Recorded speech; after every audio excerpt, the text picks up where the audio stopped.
সকালে উঠলাম, সবাই ঘুম। আর বাহিরে খুব বৃষ্টি হচ্ছে বাহিরে। আর আমি এই পাশে রান্না বসাই দিছি, কারণ জামাইজন পতির বউ সবাই আসছে। রান্না যদি না বসাই তাহলে কি হবে? ফোন করে আপনাদের দেখাবো।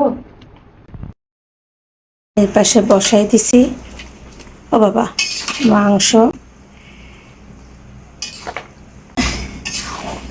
নাড়াতেও কষ্ট হচ্ছে, এক হাত থেকে নাড়ানো যায়? কেবল বসালাম।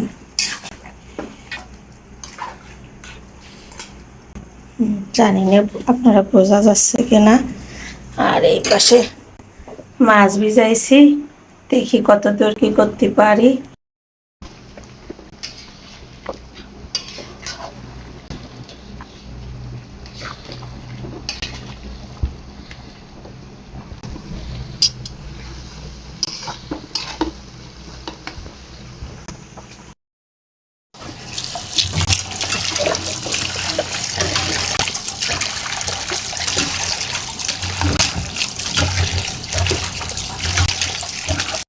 এখনো আমার মাংস হয়নি।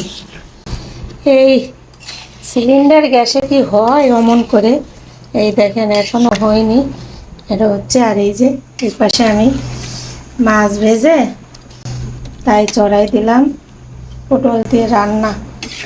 এই যে মাছ, দাঁড়ান দেখাই। এই যে মাছ, এই যে মাছ।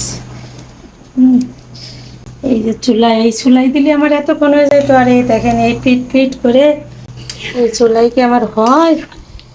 তারপরও দেখি, সারাদিন লাগলেও তো লাগাতে হবে, মেহমানদের তো না খাওয়াই বাড়ি পাঠানো যায় না। এই চুলাই এই যে পোলাও বসালাম, আর এই পাশে এই রুটি গরম করতে দিলাম।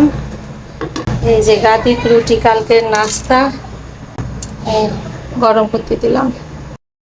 আর আপনাদের ভাইয়ের কথা আমি কী বা বলবো, যেদিন আমার কাজ বেশি থাকে সেদিন সে আমার কাজ আরও দ্বিগুণ বাড়াই দেয়। আর এই মাছ কুটতে, ধুইতে, তারপর ফ্রিজিং করে প্যাকেটে রেখে ফ্রিজিং করে কি যেমন তেমন কথা, তাহলে কত সময় লাগবে আমার? আমি কোনোভাবেই বুঝাইতে পারি না যে যেদিন আমার কাজ বেশি থাকবে সেদিন এগুলো করো না, কিন্তু সে কোনো কথাই আমার শোনে না। সে মনে হয় আমার সাথে এগুলো ইচ্ছা করেই করে। আর এদিকে নিয়ে আসলো আপনাদের ভাইয়া আম। আসলে এগুলো আমাদের জন্য না, আমার দেবরের জন্য আনছে। আমার দেবররা কিন্তু আমাদের এখান থেকে বেশি একটা দূরে থাকে না, তো আমের সিজন যদি তাকে আম না দেওয়া হয় তাহলে কেমন হয় বলুন তো? আপনাদের ভাইয়াকে বলছিলাম যে আম নিয়ে আসো ওদের জন্য, তবে শুধু আম কিন্তু আনিনি, সাথে কাঁঠালও আনছে। তবে এটা কিন্তু বেশ কিছুদিন আগের ভিডিও, আর আমার আসলে আলসেমি করে ভিডিওটা এডিট করতে পারিনি, তো আপনাদের এই জন্য দেখাইতেও পারলাম না। এই যে এখন ঝটপট করে আর কি রেডি হব, দেবরের বাসায় যাব। এই আম আর কাঁঠাল নিয়ে দেবরের বাসায় দেবরকে দিতে যাব। আসলে সবাই মিলেমিশে খাওয়া দাওয়ার ভিতর অন্যরকম একটা